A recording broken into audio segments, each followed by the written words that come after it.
All right, everybody. Good evening. My name is Christopher LaFuria with Edinboro University, and I'm here with two Edinboro faculty members who are going to be addressing some of the issues that we saw throughout the United States this summer.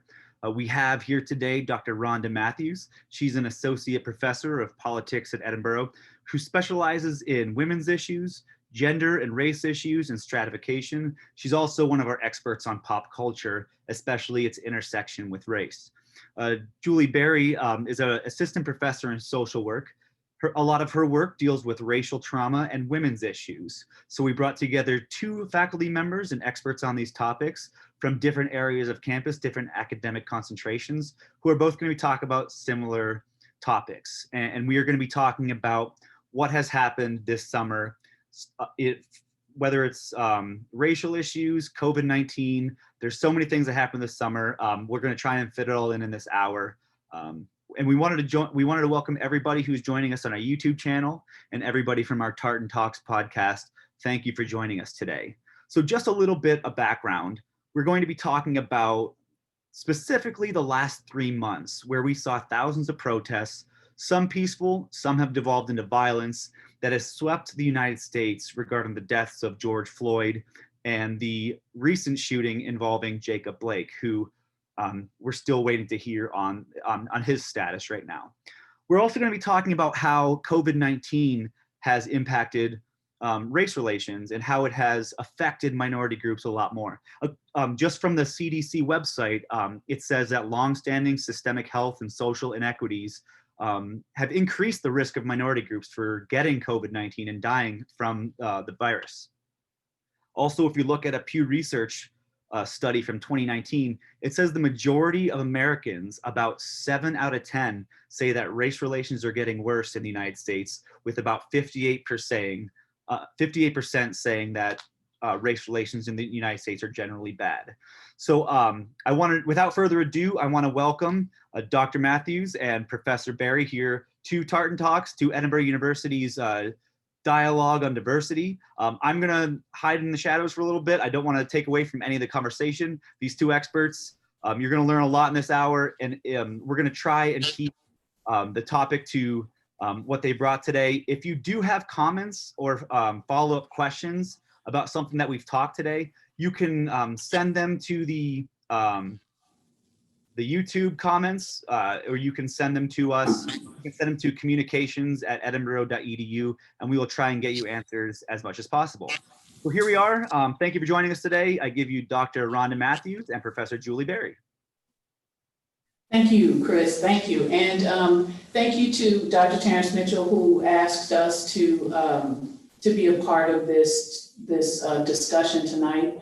I want to talk a little bit first about the ground rules. Oh, sorry, and welcome. Thank you for being here. We can't see you, but we know you can see us, and so we're good. So I want to introduce what we're going to talk about tonight and how we're going to do this. So we are going to have a discussion. We are knowledgeable in our own subject areas, and we'll talk about some of that. But we also don't want to lecture, and we don't want to present. We just want to have a discussion. And we want to have an informed discussion. And one of the reasons for that is because there are a lot of people talking, not necessarily knowledgeably. So we want to be a part of the kinds of discussions that we just have kind of on a regular basis. There are a couple things I want you to pay attention to. One is that we are going to be discussing mature themes. So if you have small children in the room, you might want to, put on an episode of Steven Universe or Avatar: The Last Airbender or something else. It's probably not good for them to engage with some of the things that we're going to talk about tonight. The other thing is that it is an informal discussion for us. One of the things that happens, when people discuss is that, their language is relaxed. And so one of the things that's gonna happen is you're gonna see us switch between academic speak and Black woman speak. So we're gonna be code switching throughout our discussion, so don't let that throw you. So let me tell you why we wanted to do it this way. So when we talk about social upheaval and change, I think a lot about what women do. Most people think about what men do because when we see social change, right, there are always men at the forefront of it. But what we know is that women are generally the people doing the planning and the legwork, et cetera. And one of the ways that women make change is through talking, or just through discussion, through planning, through trying to figure it out. And so we wanted to model some of that behavior here. A lot of people talk about, well, women talk too much. Well, first of all, we don't talk nearly as much as men do because we're often not in the positions to do that. But when we do talk, we talk with one another and we talk about things and we talk things out. And so that's what we want to do here today. So our theme is, what did we learn this summer? What did you learn? Now the thing. I don't think that as a Black woman, mother, spouse, I didn't really learn much of anything. It was all stuff that I already knew, that we live in a racist society, and there are a lot of racial disparities that our society wants to put a, eye mask over, pretend like they don't see it. But I think with things such as the police brutality, the death of George Floyd and Breonna Taylor, and COVID-19, we saw firsthand that Black people were extremely affected by all of this. Right. One of the things that I think you're right. Like, I felt like all of the things that we were seeing and all of the responses that we were seeing, I was, almost every day I was like, we've been through that. Right? But one of the things I did learn though, and I think this is unique to this summer, is that lots of white people really did have their eyes opened. Right. And I don't think that I think I have to be careful about how I say it. I'm not glad about that. Like, I'm like gleeful because this stuff is painful, right? And it's been painful to, Black and brown and LGBTQ folks, trans people for, hundreds of years. But, excuse me, so I wouldn't say, I'm not gleeful about people discovering this awfulness. I'm not, but I also feel like, this is stuff that we already knew as Black women. But I have to say that one of the things I discovered is that I'm glad that people who did not know about this stuff beforehand, are beginning to go through the process of learning and listening and trying to figure it out, because they recognize that this is bad. Right. Can you imagine if we didn't have technology? I mean, right. We wouldn't be talking about any of this if people weren't walking around with computers in their hands. Right. That also leads, I think, to a lot of the constant re-traumatization of watching these things over and over in real time, and even when it was yesterday or the day before, Jacob Blake getting shot point blank range, for everyone to see. Again, we say that this is for mature audiences, but children also have access to this, and then people are just like, you get sort of I don't want to say, well, I guess desensitized to this kind of violence constantly to Black people. I agree. So let's back up and talk about what kind of kicked off, what the thing that struck a match to this summer was the killing on camera of George Floyd. So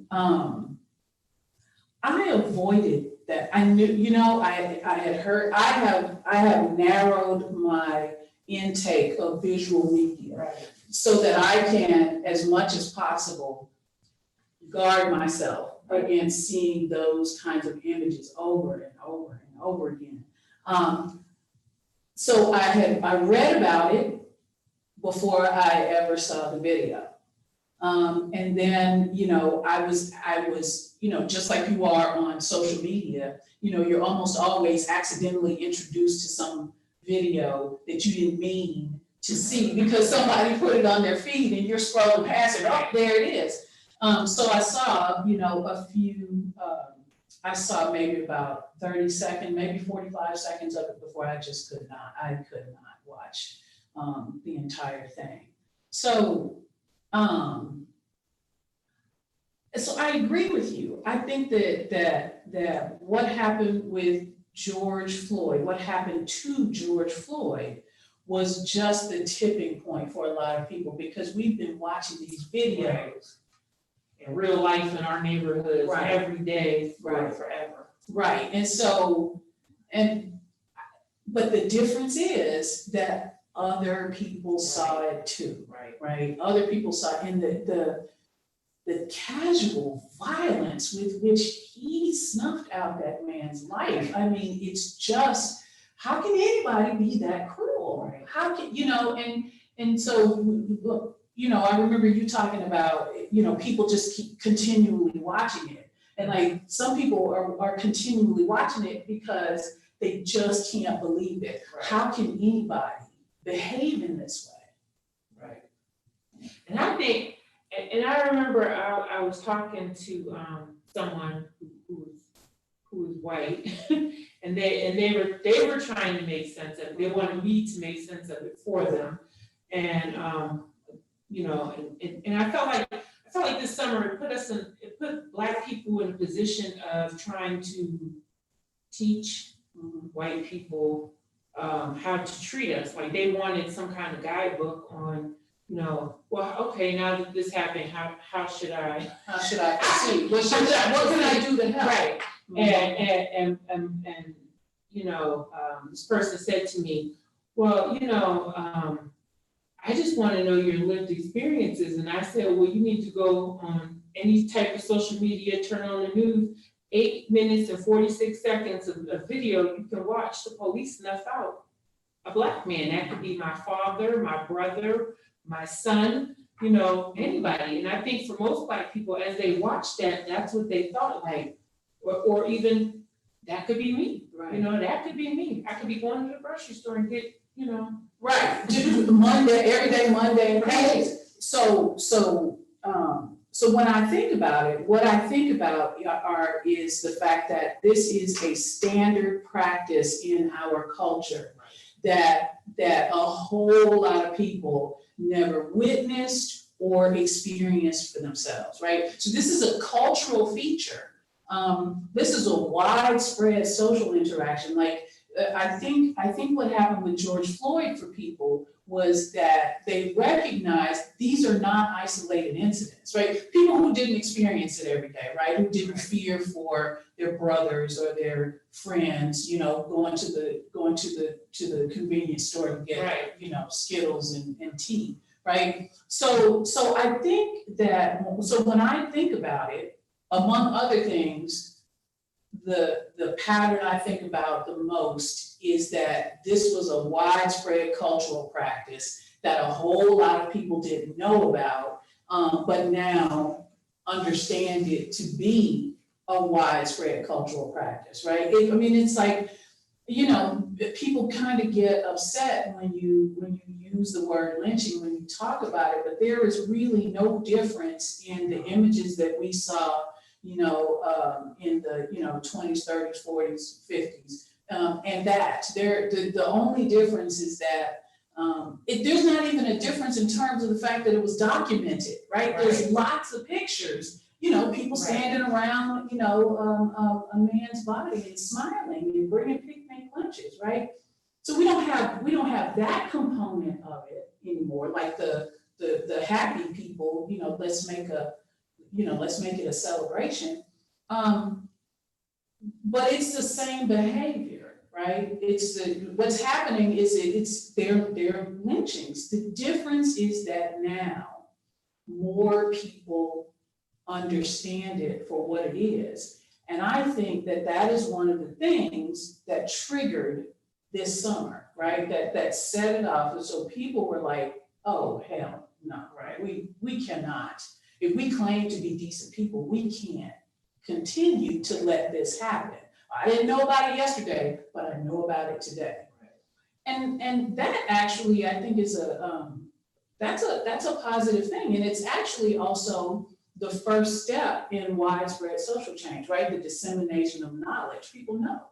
So, I also think that, like, when we talk about lynching, I think about how those people who were lynched were seen as criminals or deviants, and the same thing is being done to these victims of police brutality, like being murdered by police officers. They'll say George Floyd was trying to, use a counterfeit $20 bill, or the one guy was selling illegal, videos outside of a grocery store, or like it's always, even I don't know, you murdered them. was selling loose cigarettes were the death penalty. Right. But here's one of the things that I've been seeing though. I've been seeing those attempts to do that. And what's different about this time is that people are rejecting that. Widespread, people are rejecting it. That is why people are out in the streets, right? Because when people give that, when there's that reason, well, he was doing X, Y, or Z, then I think what used to happen in our culture is that people would say, oh, okay, well, I didn't know he was doing bad things. And now people are like, and what does that have to do with anything? And they're saying it angrily. And I think that's justified and is warranted. And it's a shift away from, we're just gonna accept that you're out here killing people, and we're not gonna allow that to happen without making some comment on it. And that is a cultural shift. I'm glad to see it, but boy, when I tell you, it's painful now, and it's going to be painful for a while. I mean, this stuff doesn't change overnight. No. We have to keep working at it. No. Yeah. And then when we think about even the differences, so we have had that cultural shift, but we still have not addressed the killings of people who are not men. Right, Breonna Taylor. Right. They won't even say the police officers. I mean, we know their names, but it's we don't ever address that. Well, here in Erie, right? When the law enforcement person kicked a woman who was sitting on the ground, who had been, pepper spray, tear gas, which I don't remember which one it was, right? So, but we don't, that we haven't heard anything else about that, right? Trans women, especially Black trans women, are being murdered at astronomical rates. And those are not things that we hear about on the quote unquote mainstream news outlets. So we still have a long way to go. We really do. But this shift, I think, is important. I think this is an important moment in our cultural history. and hopefully practice. Yeah. Okay, so what else are we gonna talk about? Guess we could talk about George Floyd kicked off all the protests and Black Lives Matter. Black Lives Matter. Black Lives Matter is the creation of the movement and the organizations that now support it, I think are really, really important and really necessary. Right. But I gotta tell you, what interests me most is the backlash against it. right. Right.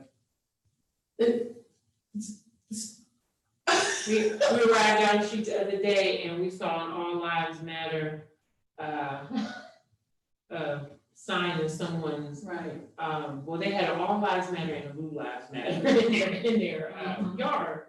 And, you know, me and the kids all did a, you know, back turn. Mm-hmm. But the only way I can describe like Black Lives Matter, like people just think that like it's just some sort of takeover, like, you know, no, we're just pointing out that there are some racial and, you know, injustices that need and disparities that need to be taken care of, you know, so that really all lives will matter once Black lives matter. Right. You know? I guess, again, I think it's a significant indictment of our culture that when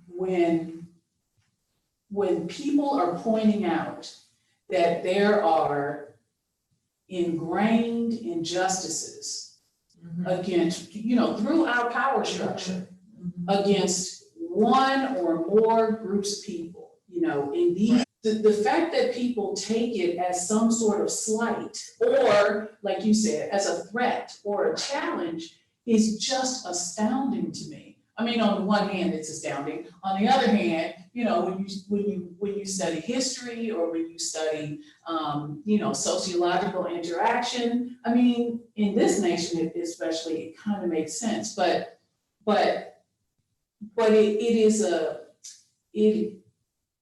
when people are in diametrical opposition to it, it just highlights, I think, even more what the organization and the movement is saying. Right. And what they're trying to address. I mean, think about what that means. Right? That you don't want to acknowledge that that there's a group of people out here who are fighting against the injustice that is being hurled against this one group of people. So the systematic, you know, racism that runs through all aspects of their lives. Like it's not just one, you know, they're not just, you know, one injustice, but like all aspects, you know, of their lives. Which is why I like the title of the movement and the organization so much. Right. Because the word in the middle, lives, is the most important word, right? Because we, you know, in our founding documents, right? In our sacred documents, it states, you know, that we are supposed to have access to the pursuit of life, liberty, and happiness. Life is the first thing in there, right? So part of what I wonder about, I mean, I don't really wonder about it, but sometimes I really want to say to people, you know, when they have that response, what about the life part that's in our founding ideals? Now, I mean, we all know that stuff was not written for the vast majority of people. I mean, we know that, but it's here. It's written now. You can't take it. You can't take it back. You wrote it down. You can't take it back. And I'm here now, so we're going to access that, right? But to rail against, you know, a group of people. In this instance, we're talking about Black folks. trying to access life Right. in the way that it's meant to be life, unencumbered, with, freedom and liberty and all the things that go along with that. To deny that Black Lives Matter by saying all lives matter is a fundamental rejection Right. of those founding ideals. And I don't think that people think about that a whole lot when they're saying, well, all lives matter. And no one is saying that they don't. Right. But what you said, I think, is the most succinct way to say it. Once Black lives matter, all lives will matter. Once Indigenous, and we can go Right. then all lives will Yeah. matter. Right. Yeah, I'd like to see us get to that point, but I think we have to go through this fire first. I do. I really think we do. I think we have to get to a point where people recognize all along the way that we can't keep doing this to groups of people. We can't keep systematically discriminating against people, because if we think that this summer was something, it can get much worse, right?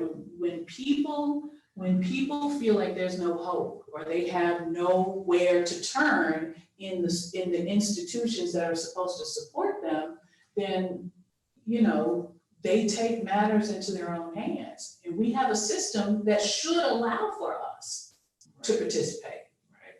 Yeah. And I was gonna say, and I think and kind of like jumping around a little bit, but COVID-19 kind of like just put a magnifying glass on this. You already are sitting at home in isolation without access to things. I think I read a statistic that Black people make up about 14% of the population, and they work like 17 to 20% of the essential worker jobs. And then, our society or government or whoever try to glamorize these people working out, these essential workers. Oh, you're keeping America going, and they were dying. Like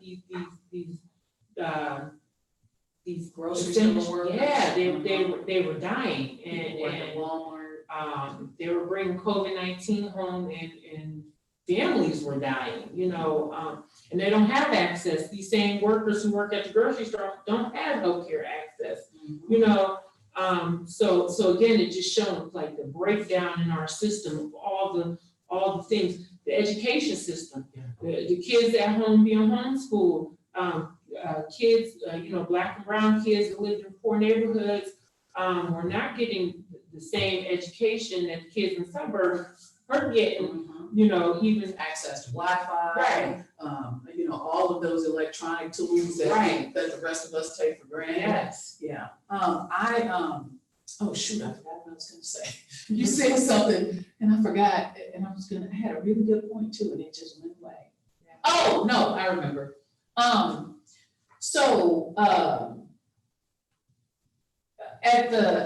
the beginning of towards the beginning of the pandemic. So I went March. It was 2 days. No, wait a minute. It was about 5 days before we went online. Before Edinboro went online. My spouse and I were sitting there, and I was saying, I think I need to go get her. Maybe I need to wait until the weekend. And then something happened. There was a press conference or something, right after we had this conversation. Well, I'll wait till the weekend, and then I'll drive down and go get her. And then after that press conference, he looked at me and he said, "You need to go tomorrow." And I said, "You're right." So I hopped in the car on Thursday. Got there on Friday. We started packing up her residence hall room, got it all packed up and in storage, and then we're back on the road on Saturday. In 12 hours, we did all that and then got back on the road. So maybe 2 weeks after that, we needed groceries. So we ordered from, a local grocery store. And so I went to pick it up. And so I'm the person in the house who doesn't have any comorbidities. So I went to pick it up. And so, I backed the car in and I raised the hatch and stuff. And the woman comes out and she puts the groceries and everything in the back. And so I said, I'd like to give you a tip. And just so y'all know, see, this is rubbing alcohol. This is 91%, 91 proof rubbing alcohol. I take it everywhere I go. She does. I do. And so, I told her, I'll spray the money, before I hand it to you, and then I'll toss it back. I'm not throwing money at you. I'm not, it's not the strip club. But she said, well, we're not allowed to take tips. Right. And I said, what? Right. Yep. And the workplace had prohibited them from taking tips. And I was livid. I mean, I was really upset, because I never thought about packing groceries as dangerous work before. Right. And there it was. I was gonna say, I had a similar experience. Last school year, I had 6 kids at home from elementary school up to seniors in high school. So I had all these kids, and I remember they were sending them home. Well, we thank God I have enough computers. We had enough iPads, we had enough technology, we had Wi-Fi. And I remember, I thought to myself, well, this is gonna last about 2-3 weeks. I better go get some groceries, some toilet paper. And I remember I went to a big box place, and we were in the line, me and one of my older daughters, we were in the line, and I bought probably a month's worth of food for a family of 8. It was a lot of food, and she goes, wow, this is a lot, and I say, yeah. And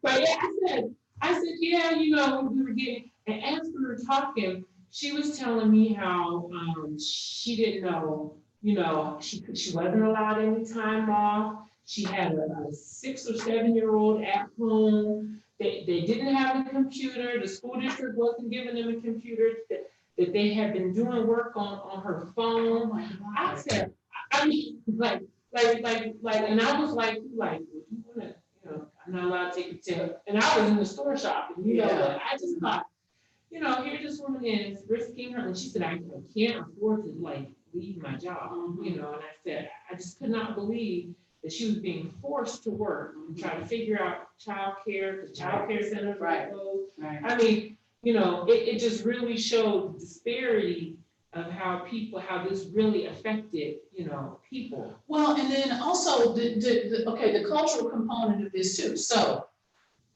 telling you the truth, not lying. I used to lecture about this very scenario. When I was teaching sociology, I would lecture about when I would talk about class.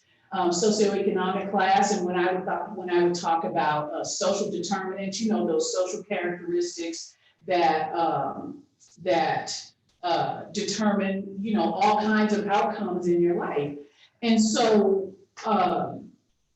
one of the things I talked about was cashiers, in grocery stores.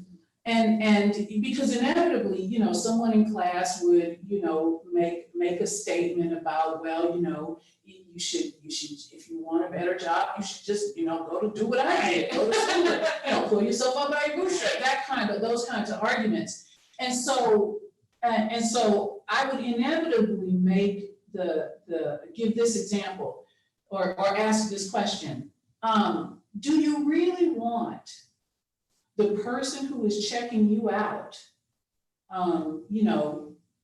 having to come into work sick because they can't afford to take a day off, because they either don't have sick time, or because when they take the day off, they don't get paid for it. If they don't get paid, their kid eats. So they come to work coughing all over your pork chops when they, when they check you out. Do you really want that? Because that's the system that we currently have. And then when I went that day to pick up those groceries, that lecture came to mind. Well, here it is in full force. COVID has laid bare all of the inequities that have been hidden from most people in our society, right? It's just, it's amazing, and it's changed our behavior. Like, I don't know that I'll ever shake somebody's hand ever again. I don't know. We were in, we took our daughter back to school because they're online, but she's there. They just decided to go online, which thank God, right?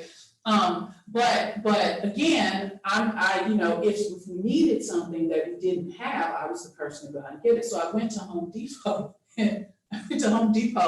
and I was in line, and this older woman and her daughter were in line behind me, and I had picked up some hand sanitizer, and so I'm rearranging things in my cart, trying to get ready to check out, and I feel a hand on my shoulder, and the look on my that's how I look. I look like this, y'all, right? And so I was looking at her, and I turned and I looked at her, and she recoiled because I didn't curse, but I was like, oh, you got your hands on me, right? And so, but I wasn't mean about it, but I really was alarmed. I was deeply, deeply alarmed. And so she didn't understand why I was looking like that. And her daughter said to her, Mom, you touched her. She's concerned about it. And she's like, oh my goodness. All she wanted to tell me was that the hand sanitizer I had in my cart had been recalled. That's all she wanted to tell me. But that's not a thing I would have. Right. I wouldn't have had that reaction 6 months ago, to somebody being nice to me and telling me this product that you have is probably unsafe. As I said, I had a grandson over the summer during COVID, and Monday we go to the farmer's market every Monday. So I had him in the stroller, and he is bulletproof in that stroller. He has a covering. We keep the top in the bubble. He's not been seen, so people probably think he's imaginary because nobody's seen him. So this lady comes up to me, this older lady, she comes up to me and she puts her face right by the stroller, but she couldn't see through his bulletproof, stuff. And she goes, oh, can I see your baby? And my first reaction was, I said, hell no. This is like an older lady, and she doesn't. And my husband goes, well, she don't know better. He goes, no, I said, man, we're in a pandemic, we can't be, breathing on the baby. But she acted kind of a little bit like, she felt offended. Yeah. Which I don't get it. I don't get it either. But we're going to have before COVID, we're always going to have before, it's just like 9/11, right? Before 9/11, after 9/11, like before 9/11, you could go to the airport without having to strip, right? After 9/11, you got to strip. And I think the same thing is going to happen before and after COVID, because, we're just beginning scientists are just beginning to get a handle on what this awful, awful, awful disease is, right? Just now, they're beginning to get their arms around it. We don't know that we'll ever get a vaccine. Really the way to change the trajectory of this is to change behavior. And so this is going to be with us for a long time. It's going to be with us for a long time. And I think our behaviors are going to change, including things like the way we teach, right? The way people learn. I mean, what do you think the effects of this are going to be on kids? I really do think about that, because we spend so much time. So I have another grandson that's 7, and we spend so much time telling them to share, and they hug each other, and he's a boy, right? And now it's like, don't touch him, don't go near him, don't, And I think that we already see the effects of like our generation from the younger generation. When I think back to like the generation that's right now in college, none of them have linked the postage stamp. They've always had Google, you know, where we were looking up stuff in encyclopedias. So for them, Never heard of ringtone. Like dial tone. I'm sorry, dial tone. Yeah. right. Yeah, my grandson one time had a really hard time looking at a rotary. He didn't know what it was because he's so used to a cell phone. But right, so you know, I think now these kids already are so much screen time and so much stuff is already over. Like my son can spend hours playing the game, and I'm like, "What are you doing?" "Oh, I'm talking to," and for him that's socializing, talking to his friends over this, you know, microphone. But I think we're gonna see a lot of people, I think we've already started seeing a lot more anxiety, depression. I agree. Mental health issues, you know. I don't know what the effects will be 20 years from now, but like we keep going in this no touch. Because humans need touch. Right. Humans need touch. Right. For development, Yeah. literally for development. Yeah.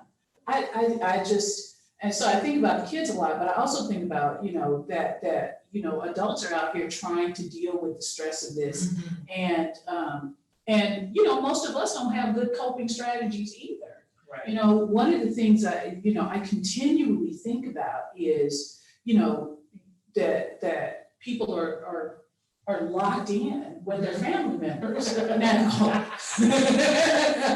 even if you like your family members, that's a bit much, right? Even, you know, on a regular day, you don't see your family members 24/7, right? Nobody's house is big enough to get away from, you know, there. So even in a good situation, people, you know, you love your family members, you like them, you know, you get along well, but everybody needs some kind of time alone just to you know, just to think, to be in your own head.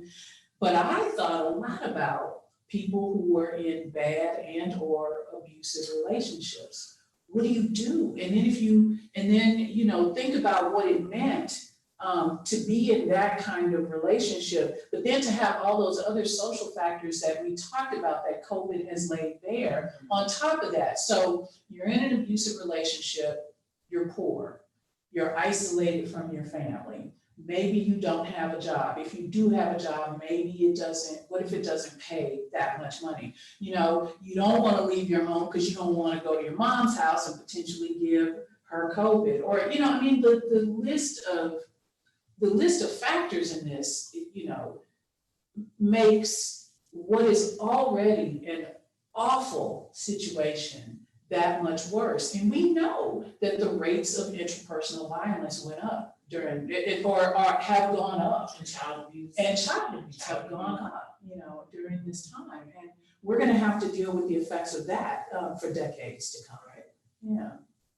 Yeah, that was not happy. All right. We have, let's see, we have about 18 minutes left. What else do we want to talk about? There was one question that I was thinking as you were talking. I know you talked a lot about where we were and what happened this summer. What are some, you made some great points about technology, people being at home with their family and having some opportunities to talk. And also we have technology that's able to catch some of these instances with the police on camera. So going towards the future, how do you see technology and how do you see COVID-19 and all the current circumstances? What are the implications for the future? Do you see these tools as a way to kind of bridge the understanding of racial diversity and race relations, or do you see as a kind of a way to be a little more divisive as people are becoming more argumentative and more, you know, defensive about their viewpoint? Facebook thugging. Yeah. People who get behind social media and make crazy comments That they would never say in somebody's face. Yeah. They got their degree from Facebook University is yes. Or Twitter you. Yeah. So basically, if you can just talk about the I mean, I do know. summer. What'd you say, Chris? So basically just the future implications from what have happened over the summer. I think that'd be a nice way to kind of wrap everything up. Okay. How do I see technology changing race relations? And also not necessarily just technology, but technology in addition to what happened this summer. You can take COVID, you can take our awareness over what's happening, you can take technology. Where we are right now after reflecting on this summer, how do you see this playing out in the future?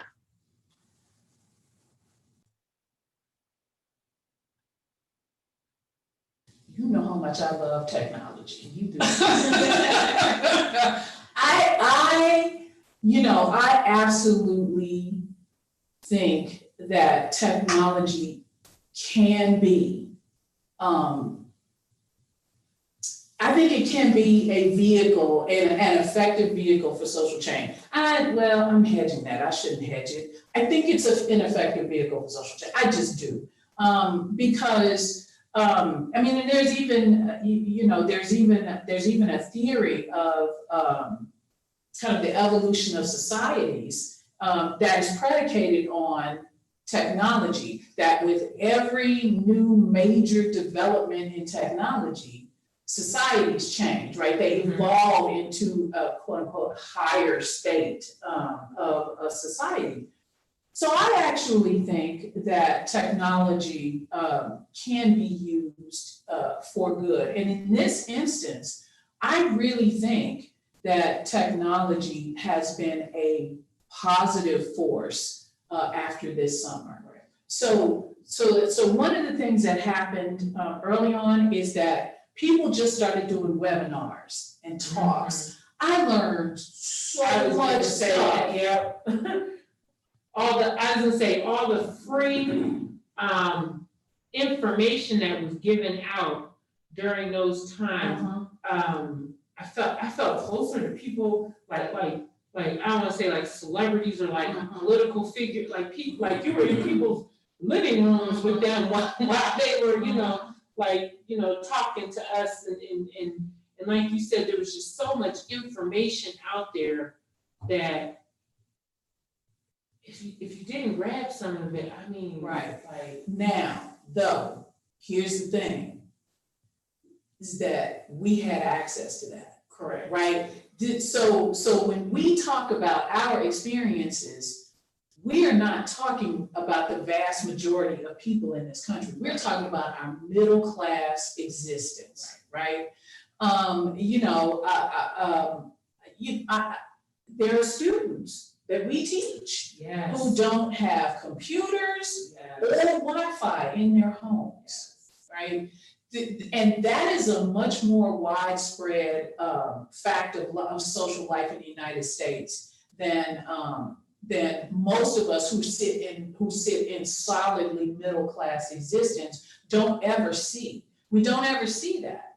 So on the one hand, I think that technology is a good thing, and that it can actually help to create knowledge, and it can help to disseminate knowledge more freely.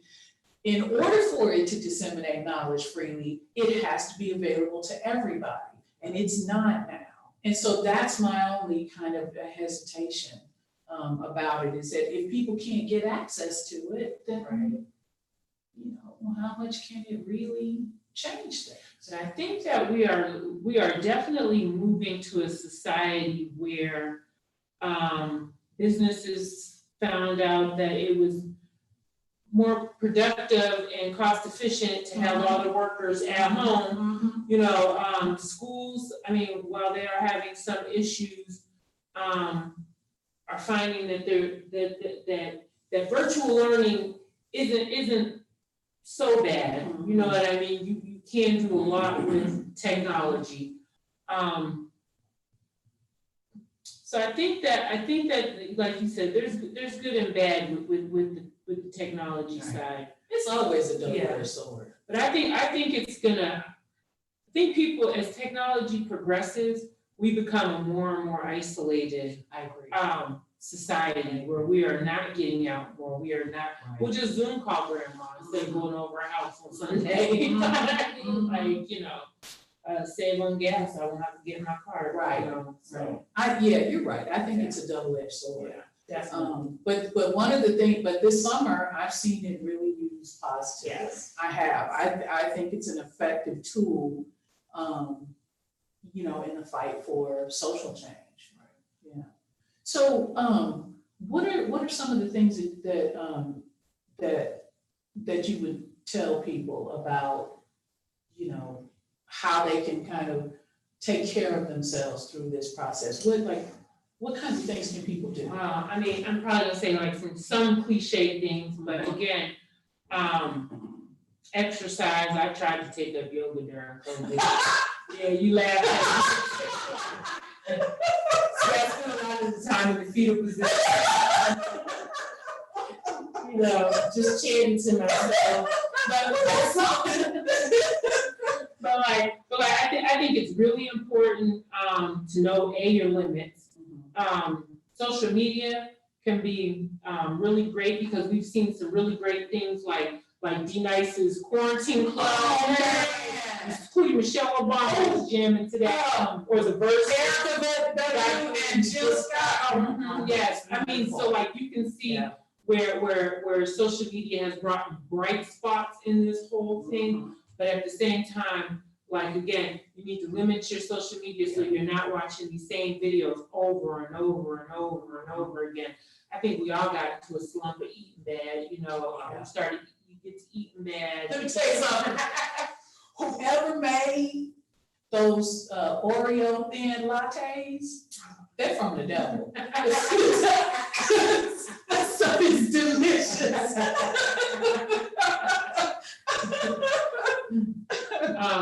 I also think taking time for yourself, like even there was many a night when I sat out on my back porch all by myself, or I used to sit in my car in the driveway, and kids would be like, "What you out there doing?" Being by myself. At one point I even had a candle I put on the dashboard.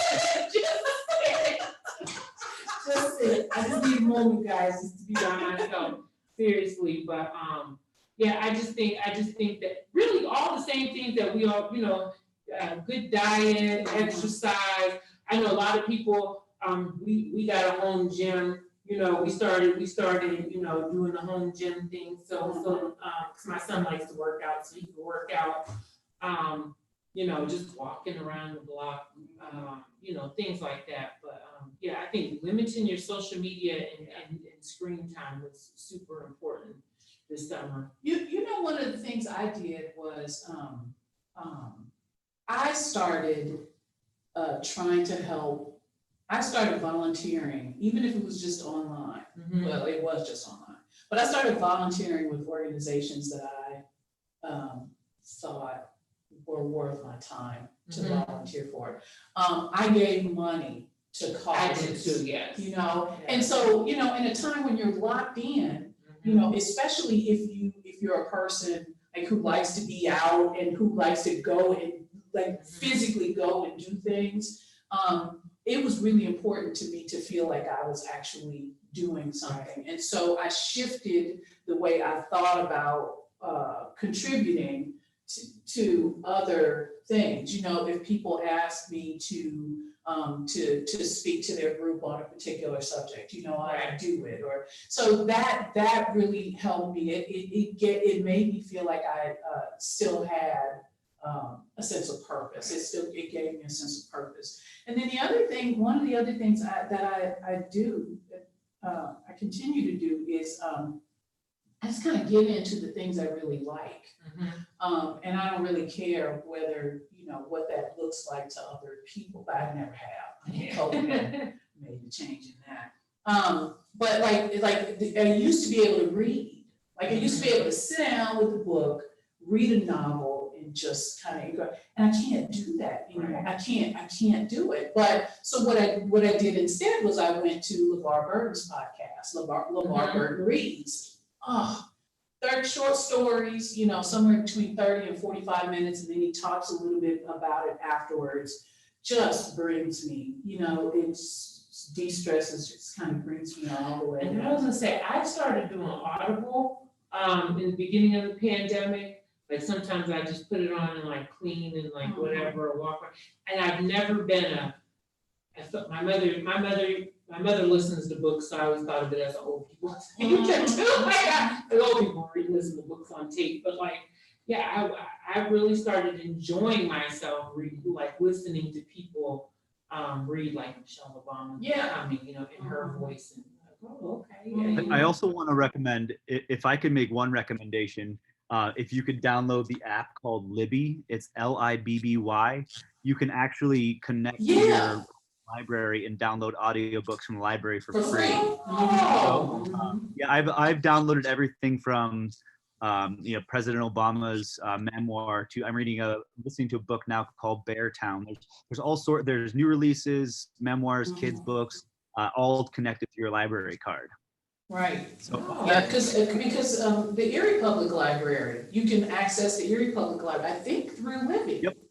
But also, I think the Erie Public Library has its own too. If you have your library card number, all you do is you enter that in the Libby. It connects you to the Erie County Library. A lot of the popular new releases, you might have a line for, but you can place a hold and it'll let you know as soon as it becomes available. But yeah, I listen to a lot of books. Actually, I think I listened to Alexander Hamilton's book that the musical was Ron based. Chernow book. Yeah, right. I listened to that through that Libby app, so that was kind of a cool. I mean, it took me probably a year worth of drives to and from work to finish it, but it was definitely worth it. We did have one more question. I think would be a nice wrap up for this evening. I know we're running low on time, but in regards to the Black Lives Matter movement, what are some ways that other groups such as white men, women, Latinx, Chinese American, all sorts of groups, how can they be supportive allies without doing more damage? And also certain groups, if you're in a majority group, to kind of be aware of your privilege, but still be able to contribute to the cause. I've seen some people post a lot of support for Black Lives Matter through Facebook and Twitter and Instagram, but sometimes it can be kind of an intrusion or kind of overstepping their bounds. In your opinion and in your experience, what are some ways that people from different ethnic backgrounds, different racial backgrounds contribute? Let's see, first thing off my mind is donate money. That's the first thing I thought of, donate. So people can continue to do the work. I think that my first answer is my first answer to almost anything, which is to educate yourself, right?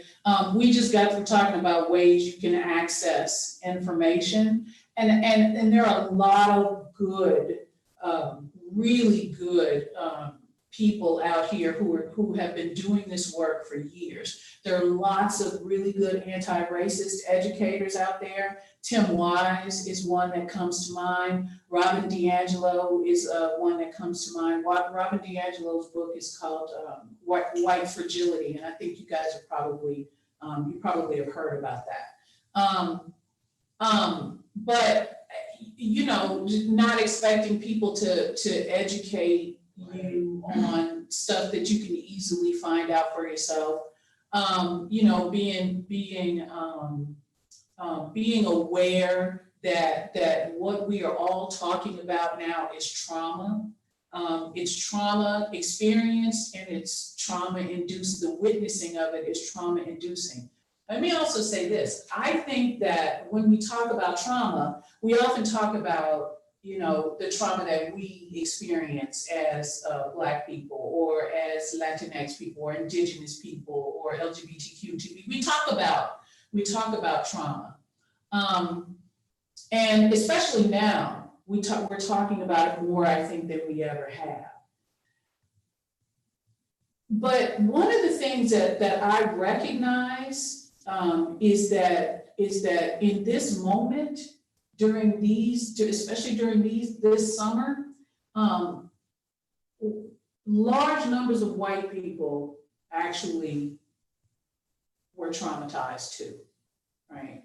Now, this is not to excuse people's behavior, but when we see people start to awaken because they've gotten knowledge that they didn't have before, especially knowledge that's traumatic, you know, it's tough to deal with. And so one of the things that I would say to white allies, the second thing, besides educate yourself, the second thing I would say to white allies is counseling.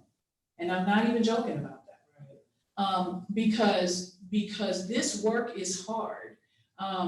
Think about the fact that you've been walking through your life clueless, you know, some of y'all for many decades, right?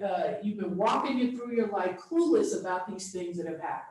And now, this summer, you see them in living color, right? And you want to do something, and you feel bad, but you just don't know what to do. But you know you don't want to go back to where you were. You need therapy. You need therapy. You need to be able to talk to somebody about it, because getting to a point where you can actually be out here making change, right? The change that we need is tough emotional work. And one of the parts of the movement that I've seen that I really like is that there are some really good anti-racist organizations out there that are solely educating white people. It is white people who have done the work out here educating other white people who want to do the work. And I think that's really important. But it's important to be an ally in those kinds of ways, right? Showing up, you know, giving money and all of that. But you also have to do the internal work. Being aware of your privilege. Yeah. And when we say white privilege, it's not, I think That's our ally. Okay. I think some people get really offended, like it's some sort of bad thing, but it's just a privilege you were born with, and you know. And that the system was designed for you to have it, right? Yeah. And now that you are aware of it, you know, you can definitely make changes to society. So again, all lives, you know, we can get to a point, yeah, that Black Lives Matter, Indigenous Lives Matter, that, you know, on and on and on, that people are, that people are given every benefit that's written in those ideal words in the founding documents. I think that is just about the best ending point we could have. I think I wanted to thank Dr. Matthews and Professor Berry for your time. I think we learned a lot. It was almost difficult because I'm trying to host and moderate, but I also want to take notes too, because these are situations that it seems almost cyclical, that it happens like each generation has their moment where racial tensions hit a fever pitch, and it's just a matter of time before we figure everything out. And I think that what you've talked about today, great starting points.